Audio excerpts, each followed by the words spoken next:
Here we are at the Lincoln Memorial. A lot of people credit this guy with ending slavery, but in reality it takes more than one person to bring about change on that kind of scale. We can see that today with movements like Black Lives Matter, people from all walks of life coming together for a common cause. Although we have social media these days, the grassroots nature of people fighting for change remains the same. The abolitionist movement of the mid-1800s was no different. And if we want to understand Black Lives Matter and the racial conflicts of today, we have to go back and take a look at their roots.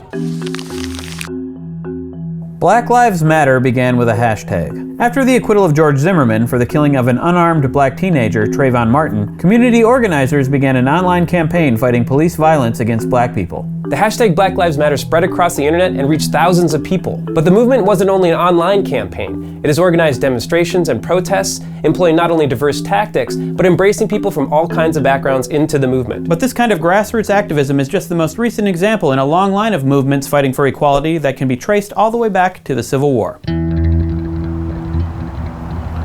It was under this tree on the 1st of January 1863 that thousands of people who lived in this area learned that they had been freed by Lincoln's Emancipation Proclamation. And that was a turning point in the war, because the war now became one of freedom as opposed to just trying to keep the Union together. This is Robert Watson, professor and expert on African American history at Hampton University. We're standing under Emancipation Oak, considered one of the 10 great trees of the world by the National Geographic Society. Which is a symbol for many of struggle and freedom. How old is this tree? It's very close to 300 years. So the first actual reading of the Emancipation Proclamation in the South took place right here.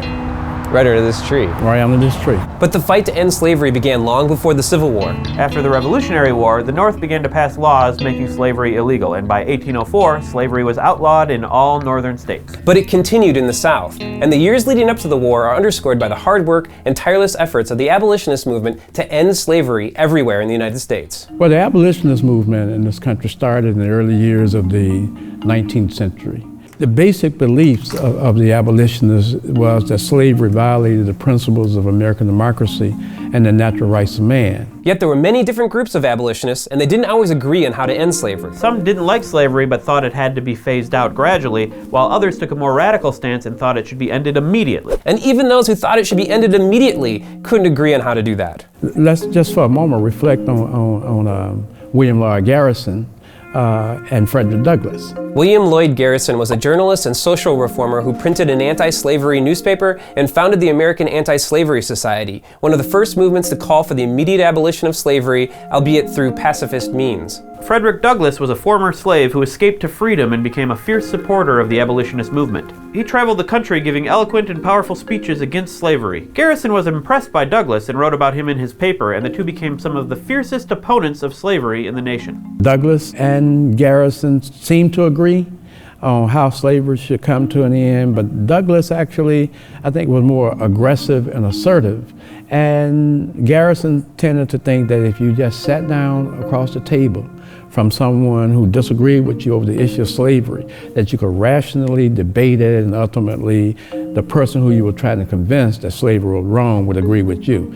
Well, that wasn't the case, because slavery was an economic institution in which a great part of the nation was dependent upon slavery, North and South. Cotton was a huge export, and the South supplied over 60% of the world's cotton, and the cultivation of this cotton was done largely by slaves. Many people in the South feared that the abolition of slavery would destroy the cotton industry, and as a consequence, the Southern economy. So while many people may have questioned whether slavery was right, they saw it as too fundamental to their livelihood to abolish. And many opponents of slavery were met with hostility and violence. While some abolitionists, like William Lloyd Garrison, were generally pacifists in their methods, others weren't so mild-mannered. Like David Walker, an African-American who wrote and distributed an 1829 pamphlet called Appeal to the Colored Citizens of the World. In it, David Walker argued that slavery should be ended immediately, and African-Americans should fight for their rights and equality through the use of violence if necessary. More pacifist abolitionists like Garrison denounced Walker's support of violence, but as the pamphlet circulated throughout the South, some Southern states banned the publication of anti-slavery materials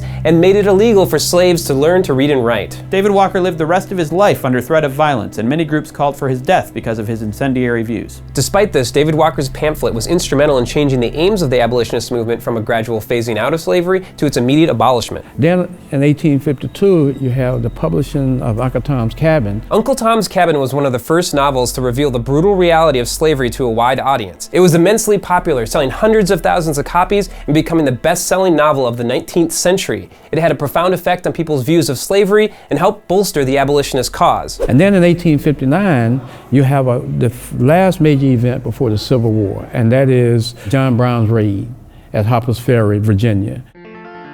John Brown was a radical abolitionist who believed that slavery could only be ended through armed revolt. Brown's idea was to break into a federal arsenal in Harper's Ferry, Virginia, give guns to the slaves, and they would be involved in their own liberation in the Shenandoah Valley. Well, we know that did not happen. John Brown's slave rebellion failed. A mass uprising did not happen, and John Brown himself was captured and executed. But despite the failure of his insurrection, his raid on a government military installation had shown just how far some people in the abolitionist movement were willing to go. And the abolitionists knew at this point that the next phase of this fight to end slavery would be the Civil War.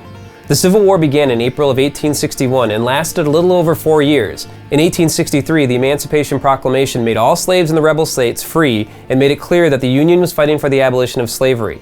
In the aftermath of the war, the Emancipation was made permanent through constitutional amendment, and the abolitionist movement in America could finally claim victory. The Emancipation Proclamation and the 13th Amendment abolished slavery and made African Americans free, but they did not make them equal. Especially in the South.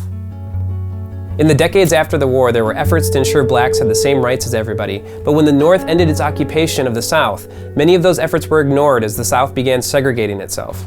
Schools, railroad cars, restaurants, and even movie theaters. Almost every aspect of society in the South was segregated into black and white. And although they were supposed to be separate but equal, the facilities and services for black people were almost always inferior. Segregation continued and was upheld by the Supreme Court on a number of occasions up until the civil rights movement of the 1950s and 60s. Martin Luther King Jr. is probably the most well-known leader of the civil rights movement, and his campaign of nonviolent civil disobedience was able to gain wide support from the public. But the civil rights movement, like the abolitionist movement before it, had many leaders and participants from all types of backgrounds with sometimes competing philosophies. As was the case with Malcolm X, who advocated for a more aggressive fight against segregation and discrimination, and thought racism needed to be ended by any means necessary, including the use of violence. The passing of the Civil Rights Act of 1964 would end segregation, but the fight for racial equality would continue, and many groups and movements would come after. One of the problems in our society is that we have not identified the targets that we need to go after.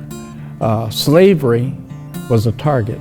I think the problem today is a little more complex. One thing that we know for a fact is that there's a huge inequity, disparity in how blacks and whites live in this society. These disparities are particularly noticeable when looking at things like income and incarceration rates. According to the U.S. Department of Justice, in 2013, black males were incarcerated at a rate 6 times higher than white males. African Americans also have the lowest median household income in the country. And even though they account for only 12 to 13% of the population, 37% of unarmed people killed by police in 2015 were black. So why aren't we trying to figure out ways to make certain that those disparities disappear? I don't think we are. I don't think we're doing it in our schools. I don't think we're doing it in our corporations. We need to know the targets. We need to develop strategies, and that means sitting down with people who you never sat down with before. I think people can look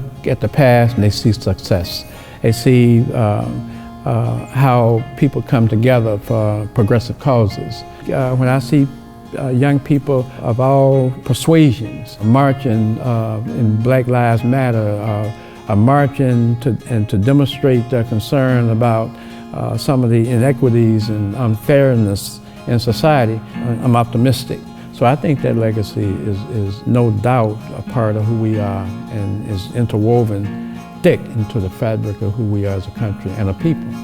So what do you guys think? What are some challenges that face the movement for racial equality today? And what progress do you think Black Lives Matter or any other recent movement has made? Let us know in the comments. This episode is brought to you by PBS Learning Media, a great source for classroom resources on Civil War history. If you're interested in finding more video and lesson plans on what we talked about today, you can check out our page on Learning Media. And for a more dramatic take on the Civil War, check out the new series Mercy Street on PBS. A lot of what we explored in this episode gets talked about on that show too, so head on over to pbs.org to find out more.